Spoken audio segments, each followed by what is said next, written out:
Este é o registro da monstruosidade de um homem de 21 anos. As câmeras de segurança da loja de conveniência revelam a ação de um assassino.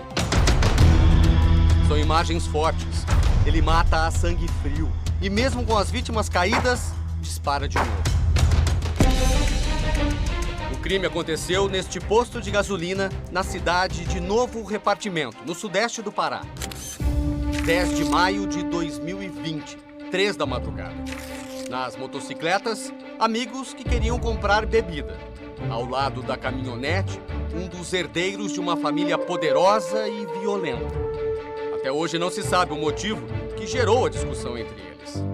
Depois dessas cenas, o homem vai até o carro e pega uma arma. Ninguém consegue pará-lo. Ele age sem pressa e, de maneira covarde, é o único que está armado, mata a queima-roupa Rômulo dos Santos Brandão, de 21 anos, e André Aquino dos Santos, de 20. 2 primos, 2 trabalhadores. A polícia afirma que o assassino, que foge logo depois, é João Pedro Bernardes Aguiar de Oliveira. João Pedro não carrega o sobrenome da família do interior do estado do Rio, que impõe o terror a seus inimigos e desafetos há 60 anos. Mas ele também é um dos Avelinos. Preso em Vassouras, no centro-sul do estado do Rio, o fazendeiro Júlio Avelino, acusado de sequestrar e matar 2 rapazes da região. A polícia descobriu que o acusado é membro da família Avelino, de Vassouras, município próximo a Miguel Pereira. A fama de violenta faz a família ser temida. No passado e ainda hoje, nesta família, dona de terras e influente, a violência passa de geração em geração. Essa família ela é conhecida há décadas na região, em toda essa região, em vários municípios, por uma família que tem uma cultura de violência, uma cultura de coronelismo. A família Avelino tem um histórico na região de praticar crimes graves que causam um temor não só nos familiares da vítima, como também nas testemunhas e nos jurados. Este é mais um flagrante de mais um crime brutal em que as autoridades suspeitam do envolvimento de outro integrante da família Avelino. 12 de janeiro deste ano, Vassouras, centro-sul do estado do Rio. Já tentaram coisa aí, manobrar ela aí. Na caminhonete em chamas, a vítima é o empresário Tiago Amorim Navarro, de 31 anos. Filho de Antônio, irmão de Cristiane e marido de Isabela. Os 3 parentes não querem mostrar o rosto. Só quem convivia com o Tiago sabia. Como ele era feliz e alegre, ele podia estar sofrendo o que for, mas o Tiago sempre tinha um sorriso no rosto. O Tiago gostava de festas, gostava de churrasco, gostava de sempre estar perto de muita gente, dos amigos próximos dele, que não eram poucos. Inclusive dos próprios Avelinos.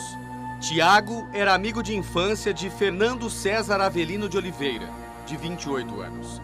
Mas a família da vítima diz que a amizade terminou por causa de um cheque de R$4.000. Tiago tinha um açougue e comprava carne da empresa de Fernando Avelino. Esse cheque voltou e alguns dias depois, na verdade meses depois, meu irmão pagou. Eles tiveram um desentendimento por conta desse negócio, tá? E ficaram afastados por esse período. Os parentes contam que os 2 ficaram sem se falar por 2 anos e meio, até o dia do crime. Eles afirmam que Tiago veio ao encontro de Fernando Avelino aqui na cidade de Vassouras, porque precisava da assinatura dele num recibo para limpar o nome no banco. Depois disso, Tiago só foi encontrado morto. O que aconteceu nesse dia? Foi até a casa do Fernando Avelino. Chegou lá, ele me ligou, de chamada de vídeo. Me ligou, me mostrou o local da casa do Fernando Avelino, me detalhou, me mostrou. Então, a última pessoa que o Tiago teve foi com o Fernando Avelino. A gente não pode fazer nenhuma acusação significativa, né, incisiva. Mas a gente sabe que ele foi encontrar com o Fernandinho Avelino na casa dele e que horas depois o carro foi encontrado numa estrada né, estrada de terra, carbonizada, o corpo carbonizado e o carro todo queimado. Os parentes se queixam da demora na investigação. Segundo eles, depois de 6 meses, a Polícia Civil ainda não tem os registros telefônicos da vítima, nem do suspeito, e sequer analisou imagens das câmeras de segurança. Não tem um dia que eu não chorei. Muito triste viver sem meu filho. O Ministério Público do Rio, que supervisiona a investigação, diz que o inquérito está sob segredo de justiça, mas fala sobre as suspeitas da participação da família Avelino. Os mandados de busca e apreensão foram cumpridos contra integrantes da família Avelino. E aí, se eventualmente as provas convergirão para a autoria ou participação desses suspeitos, a gente precisa aguardar a conclusão do inquérito policial. O Fantástico apurou que Fernando Avelino é o principal suspeito da morte de Tiago Navarro. Tentamos falar com ele por telefone, mas Fernando não atendeu as ligações e não respondeu às nossas mensagens. Fernando é primo de João Pedro, que você viu no começo dessa reportagem, assassinando 2 jovens no Pará em 2020. A família Avelino também mantém negócios e terras no norte do Brasil. Parentes dos jovens que foram mortos no Pará falaram com o Fantástico. Uma morte daquela é muito doído. 2 netos da mesma hora. Ele só tirou o revólver da cabeça de um e passou para a cabeça do outro. João Pedro chegou a ser preso pelos 2 assassinatos no Pará, mas conseguiu um habeas corpus no Tribunal de Justiça lá do estado, alegando problemas de saúde. Saiu com uma tornozeleira eletrônica, mas a polícia afirma que ele quebrou o equipamento e não voltou mais para a cadeia. Foragido, passou a viver aqui no interior do estado do Rio, onde contava com o poder e a proteção dos avelinos. E aqui, ele não demorou a se envolver em outros crimes. 23 de outubro de 2022, Clube de Shows de Paraíba do Sul, interior do Rio. Parte do que aconteceu naquela noite foi registrada pelos celulares de quem estava na festa. 3 pessoas foram assassinadas, mas o alvo era um só: George Rodrigo Mendes, um policial militar.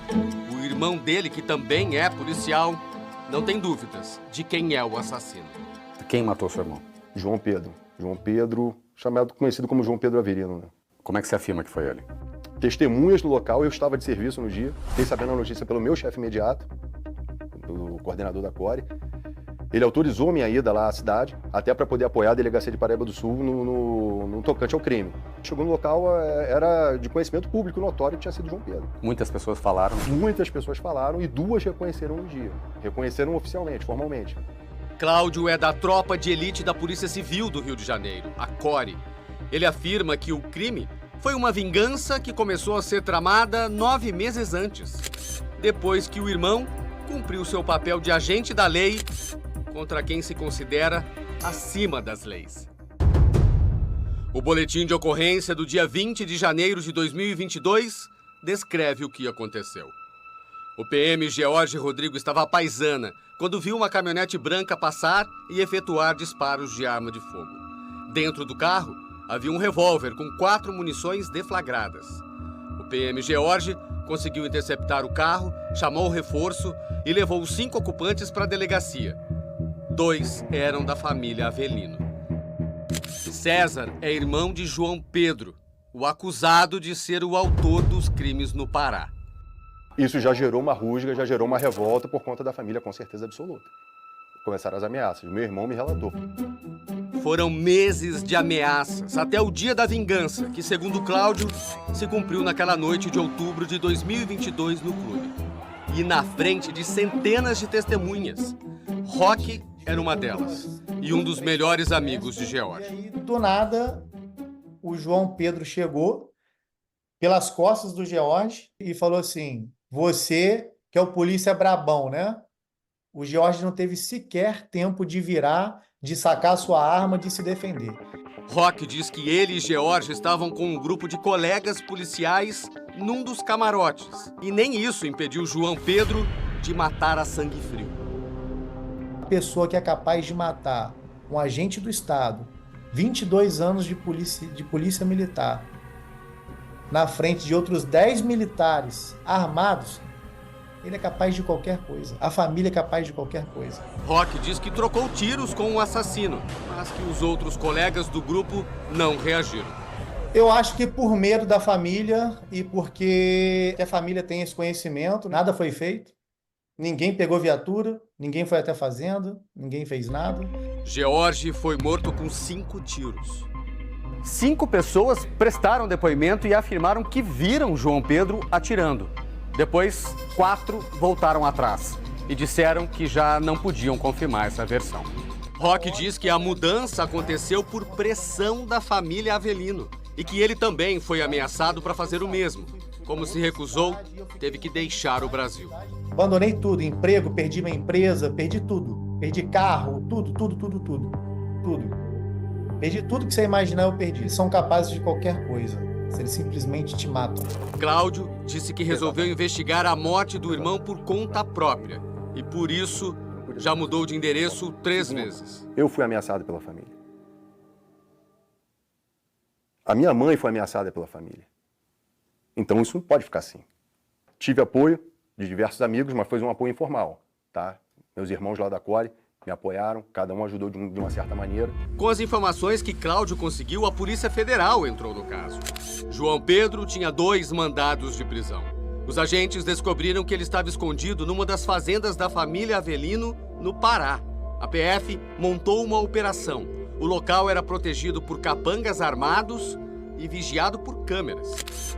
João Pedro foi recapturado no dia 16 de maio deste ano. 2 anos depois do duplo homicídio no município de Novo Repartimento e quase 2 anos do triplo assassinato em Paraíba do Sul.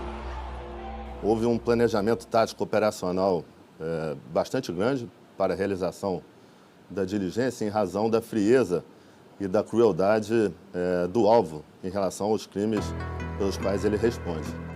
A Polícia Civil do Rio disse que identificou o suspeito das mortes em Paraíba do Sul e pediu a prisão no dia seguinte ao crime.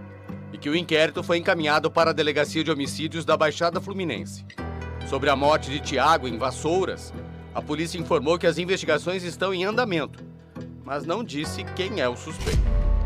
O julgamento de João Pedro pelas mortes no Pará está marcado para o dia 7 de agosto. A defesa dele disse que as acusações são inconsistentes, que acredita na justiça e que vão obter um veredito justo. Já o advogado que defende João Pedro no caso do Rio disse que as apurações sobre o investigado sequer foram concluídas e que acredita no arquivamento do processo diante da ausência de indicativos de autoria. Se você tem uma família que ela pratica crimes há décadas, você não pode falar que são coisas fortuitas, correto? É bem provável que trate-se, na verdade, de uma organização criminosa, com continuidade. Na década de 1980, a fama dos Avelinos já havia chocado o Brasil. Nesta mesa estavam vários integrantes da família. A TV Globo acompanhou o encontro em que eles selavam a paz. A violência da família apavorava tanto a sociedade que a reunião foi acompanhada por autoridades, como o então secretário de Justiça do Estado do Rio. Não poderíamos ficar indiferentes à ressonância e a uma certa preocupação que gera ao nome e à presença da família Avelino. O acordo de paz funcionou por pouco tempo. O programa Linha Direta mostrou que integrantes da família voltaram a matar. Em 2002, um dos netos do patriarca, Jouber Eduardo de Souza, matou o arquiteto Rodolfo Iannucci dentro de um clube em Miguel Pereira, no interior do Rio. E por ciúme, a vítima estava conversando com uma ex-namorada de Jouber. Agora, essa terceira geração, que foi criada por assassinos, vem pior. Jouber foi condenado a 13 anos de prisão, mas por questões de segurança, o julgamento teve que ser transferido para a cidade do Rio. O juiz que conduziu o caso conta que foi ameaçado. Todas as ameaças e pressões foram veladas. Mas se a pergunta é se foram claras o suficiente, sim. Para mim foram claras o suficiente e as recebi como uma tentativa de intimidação. Este promotor também já atuou em casos de assassinatos que envolvem a família e fala das dificuldades de se investigar, denunciar e condenar quando se trata dos Avelinos. Eu me deparei com um inquérito policial em que as investigações estavam paradas, nada acontecia, e era fato conhecido na cidade que uma pessoa de nome Avelino teria assassinado um rapaz de 18 anos no interior de uma boate. Nenhuma pessoa apareceu disposta a depor. Esse inquérito acabou, na época, que foi arquivado e esse crime ficou impune. Hoje, o Ministério Público também admite que há riscos. Existem histórias envolvendo essa família, tanto que sessões de plenário de júri, casos de homicídio, tiveram que ser retirados das comarcas originárias e transferidos, por exemplo, para a capital, por temor, por repercussão popular. Nesses casos, o senhor acha que não haverá impunidade? Não, não haverá impunidade. Depois que o inquérito estiver maduro, será submetido ao Poder Judiciário e haverá o julgamento. Será feita a justiça? Será feita a justiça. Os parentes das vítimas esperam por isso e não vão desistir. É uma demanda da sociedade. Tem que ser uma política de Estado enfrentar o crime. Enfrentar qualquer organização criminosa. Entendeu? Isso não pode ficar assim. Isso tem que parar. Para todo mundo, para vocês, é apenas mais uma vítima, mas pra gente era o amor das nossas vidas. E a gente vai lutar até o final.